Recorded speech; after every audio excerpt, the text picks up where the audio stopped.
Hello guys, in today's video I'm gonna show you how to turn on chat messages on your account on Reddit on notification settings. Easy and quick.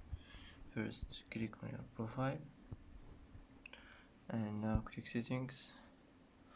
Now here click account settings, and here as you see click manage notifications, and you'll find it here chat messages. Just click like this and this will be turned on, and that's it. And that's it for today's video. If you like this video, don't forget to like and don't forget to subscribe.